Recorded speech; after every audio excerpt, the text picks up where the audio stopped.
I'm the one that called them. Yeah, I don't know why you did that, but I've known for a while that you've been cheating on me with your trainer. What's his name, Max? And I know that you have a calculator on your phone and you have burner apps on your phone to hide pictures that you guys send each other. Gotcha. She called to expose him, but it turned out she was the one cheating trying to play him, but got played instead. Pushpin disclaimer. This video on the male Sigma is created for commentary, educational, and entertainment purposes. It includes original editing, AI narration, and transformative content. We love to catch a cheater, and if you're just joining us, Stacy is on the phone, and Stacy thinks that her husband of 3 years, Carl, might be cheating, so we're about to call him. And before we do that, Stacy, why don't you tell us, why don't you refresh our memory on why you think Carl might be cheating? Sure. Carl and I have been married for about 3 years, and recently he's been super distant. He hasn't wanted to be romantic with me. He's been spending a lot of time outside of the house doing things that he doesn't normally do, and I looked up his search history, and he was looking up apps where he can hide things on his phone. So here's her case. His distant is hiding things on his phone, and his probably cheating sounds convincing, right? Remember that because now they're about to dial him up and test his loyalty live on the air. Hey, this is Corbett calling from Grocers. I was looking for a rewards card member named Carl. This is me. How can I help you? Hi, Carl. Please don't hang up. This is not a marketing phone call. I'm actually calling with a big congratulations. You're this month's winner. What have I won? Well, the flowers. I don't know if you know this, but every single month we choose one lucky rewards member who gets a free gift from us. Just our way of saying thank you for shopping. And you've won 36 long stem red roses, a box of candy or chocolate to be delivered to anybody that you want absolutely free. Whoa. Here I come. Oh, here I come. So this part they tell him he won, but he needs to choose the person to gift so they can test whether he cheated or not, but no one could have predicted what would happen next. 36, you said? Yes, it's actually a $316 value. Wow, okay. Yeah, that's sure. I'll take it. That's great. Cool. Well, thank you so much. And there is no purchase necessary. I won't ask you for any credit card information. It's super easy too. I can take the information down in just a matter of minutes. I'm prepared to do that right now over the phone, or I could set up a time to call you back, or you can come down to the store and fill out the paperwork, whatever you want to do, whatever's easier. We can just do it over the phone. Sure. Okay, great. All I will need from you will be the first and last name of the person you want to send them to, and then anything you want to put on a card, and then we'll get the address and be good to go. You know what? Yeah, I'm going to send those to my wife, Stacy, because I know this is the Jubal show, and this is How to Catch a Cheater, and I know that she's cheating on me. What? What? He knew the whole time. He knew the show while she sat there rehearsing her victim face. He was about to hand her the most public embarrassment of her life. She tried to catch a cheater and caught herself instead. Absolute cinema. What? What? Whoa. What? Yeah, you heard me. And I know that she's also on the phone probably because that's exactly how this always works. It is. Stacy? Carl, what are you talking about? I'm the one that called them. Yeah, I don't know why you did that, but I've known for a while that you've been cheating on me with your trainer. What's his name, Max? Gotcha. And I know that you have a calculator on your phone and you have burner apps on your phone to hide pictures that you guys send each other. Do you? I do not have that. Carl, I don't have that on my phone. Yes, you do. I've been looking it up. I've been doing my research. I've been searching on it. And I recognize those apps on your phone. I've been doing my digging, honey. So I don't know why you decided to put a spotlight on this when you're the one that's actually been having something to hide. Damn! He did his homework, figured out the apps and the trainer, and even saw them too while she's stuttering through her words. He probably played clueless the whole time. So she'd lower her guard, but his deduction skills are razor sharp. Am I wrong? I mean, I don't. The only reason I know about that is... Okay. No, the only reason I know about that is because my friend uses that. Like, I don't... Which friend? Max, your trainer? Yeah, I also know because I actually decided last week to, when I dropped you off, to actually hang around, see what you were doing. And sure enough, you and Max left together. So, interesting. Very interesting. Okay, well, Carl, it's kind of difficult when I'm as hot as I am and I've been working on my body and you don't want me. Like, you literally won't touch me. When was the last time that we had months ago? Are you admitting to this? Are you admitting to this? I don't want to do this anymore. Look, You started this! No, then why can't you touch me? Because I found out you were cheating on me, and I just took me this long to figure it out, and now I'm disgusted. Oh, this was way before. Something's been going on with you. You know what I mean? It just kind of seems like whoever is accusing the other person of cheating, i.e. you right now, seems like you had your head somewhere else. I beg your pardon? I agree with him. If you found out your partner is cheating, you'd be disgusted to even make eye contact, and now she's trying to make him responsible like it's his fault this all happened. So let's say that's true, then leave the guy. Why cheat? Who started this? Who started this phone call? Who started this? Are you cheating, Stacey? It was just one mistake happened, and it wasn't, and it literally was only because Carl has been avoiding me. Are you delusional? Do you suffer from a mental illness? Do you think you do? Well done, guys. You caught a cheater, all right. It's the person that tried to use your effing show. So, Good job. Wow. Maybe you should vet your people next time. Stacey, he just hung up. Do you have those apps on your phone, the ones that you thought he was putting on his phone? I had one of them at one point, but I don't have it anymore. Girl, but if you're also cheating... Then why would you want to do this? No, I still think that Carl has been cheating on me for a very long time now, because just the way that he just dropped off and we just stopped being husband and wife, it doesn't make any sense. I 100% think that he's cheating. But you're cheating. Look... All right, guys. I don't really want to talk about this. Okay. God, you can't make this up. Accountability has left the chat, guys. She is trying so hard to find something on him, because that's her only thing that makes him guilty too, and will make her feel less bad about what she did. And the comments agree. This guy deserves a medal for keeping his cool, and he let her embarrass herself on television. Fellas, take notes. That's how you fight betrayal with facts. Imagine calling to expose someone, and being the one exposed. Karma at its best. Me and my ex-husband broke up, and then I got lonely, met a guy, and I think things moved really fast. Really, it wasn't. Didn't work out. He broke up with me. He was done. Imagine finding someone. It's hard to imagine there's a world where there's like someone who's actually meant for you. So hopefully I find someone. Like, I tear up every time I say that, because I don't believe I'm going to. Oh, well. She leaves her husband, jumps straight into something new. And when it falls apart, suddenly dating is hard. You weren't dating, you were rebounding with a blindfold on. My wife filed a false abuse claim against me in order to initiate a divorce. Being evicted from my house now. Immediately, but what we allow you to do is get an overnight bag. All right, so we'll go inside so you can get some of your things. I have to leave with you? No, you can drive away. No. What I'm asking you is, I have to leave right now. Correct. Yep. So you can go inside, gather up some of your things. We allow you that courtesy. And do you have your car here? I do. And then on your own accord, you can leave here, okay? So you're going to leave and I can leave after you leave? I just have to leave? We're going to leave. No, we're going to leave with you. We're going to leave together. Okay. You definitely have to leave today, okay? Got you. So what we'll do now, go inside, get some of your things. You need this back? What's that? This. Nope, that's for you. This is me. Yep. This is me. That's officer and that's officer. It's pretty difficult to put into words how disgusted I am, how depressed I am. They didn't even check. She falsely accused him of abuse just to make the divorce go smooth, and now he's standing outside with nothing while she's inside. Can you believe that a false claim is all it takes? And they treat him like the criminal with no questions asked. One thing you wish everyone around you knew about getting divorced. Everyone always prepares you that whenever you're going through a divorce, losing your husband or wife, you go through a grieving process, grieving for the loss of your marriage. But one thing that they really don't prepare you for is the loss of your best friend, the person that you always wanted to tell your day.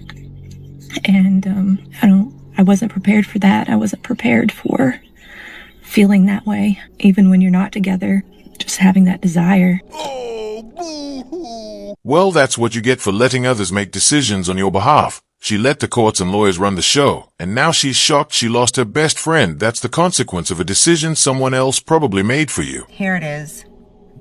In case you didn't know, and this applies to both men and women, being cheated on is traumatizing as I was married for 21 years, and cheating was never an issue in our marriage. In fact, that was the least of my worries. Never had to worry about it. I never thought I did. I never had a feeling that I had to worry about it. Never on either side. And then I got divorced and I come into the dating field and it is a absolute show.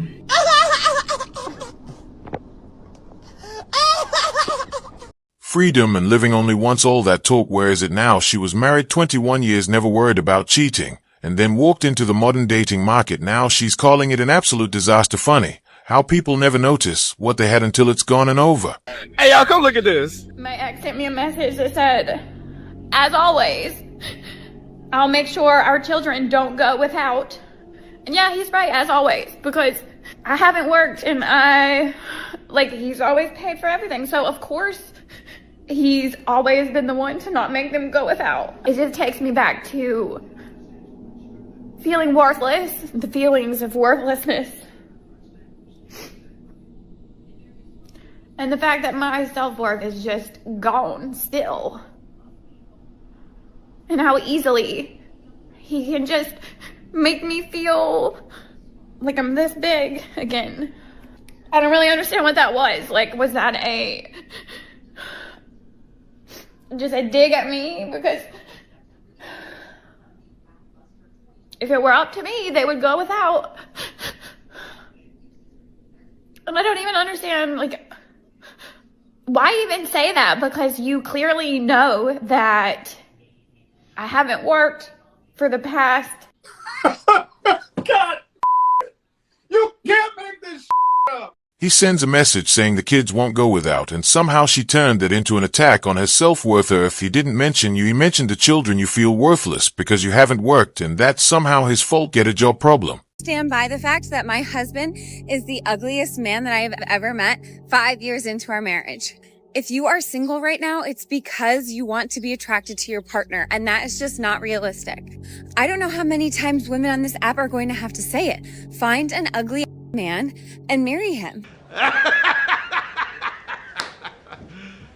You serious? And I'm not talking about a guy that just needs a little brush up, okay? I'm talking about a terminally unattractive man. I sleep with an eye mask at night so that I have time in the morning to mentally prepare before I make eye contact with my husband. But here I am, married, and you're not, so who's laughing? Me personally, I wouldn't take this level of disrespect. Imagine being that guy and seeing this video. You built a life with her, provided for her, and this is how she publicly humiliates you for views. So I'm coming on here tonight with a heavy heart. I'm frustrated, my heart is beating, I'm very angry. I have been made aware that my husband is getting hate messages. He's turned off his social media as far as I know, or at least turned off the message portion of that to not, get notified. I am disgusted at myself. She posted a video complaining that her husband wanted her to pay the bills and got the internet on his back so badly that the poor guy had to turn off his socials. Because even though I cannot stop people from saying things on social media to myself, I put myself out there, and I expect people to not agree or insult or whatever, and I've subjected myself to that by bringing my husband's name into the raising the money for the Windows bill as my bill, and he's, hanging that bill over my head. The verbiage and the words that I use have created a narrative that is untrue. My husband is not a terrible person. He does not deserve, I don't deserve to divorce him. The things that are being said or how it's being said, not worth my time. I am going to be refunding everyone their money. She called him terrible with her words, took donations from strangers, and now she's back saying the narrative is untrue. You created the narrative, you chose the words, you held out your hand for cash. And men don't just turn off their socials over little criticism. So you know it was bad. She said she doesn't deserve to divorce him. Correct, he deserves to divorce you. Can you make me breakfast? Like a Mexican breakfast? No, I don't feel like it. Come on. I don't feel like cooking right now. I'm watching TV. How about chorizo con huevos? It's easy. No, order some. Order it. Oh my god, man. I don't feel like cooking. Good. How about weenies con huevos? I am not hungry right now. Dude, I'm gonna send this to my suegra. Send it to her. Dude, you're gonna get in trouble. By my mom. Yes. Whatever. No, she's not. ¿A poco? Ay, es que no tengo ganas, mami. Es el domingo, la verdad es que yo no tengo ganas de cocinar. ¿A poco le te llamó? ¿Cómo exagera? Como que... I told you.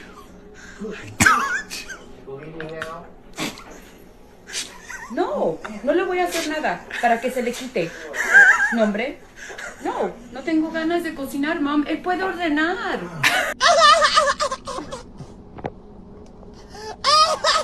She really said to her mom, he can order come on the guy as your husband, he isn't a guest, and even guests are greeted and fed properly.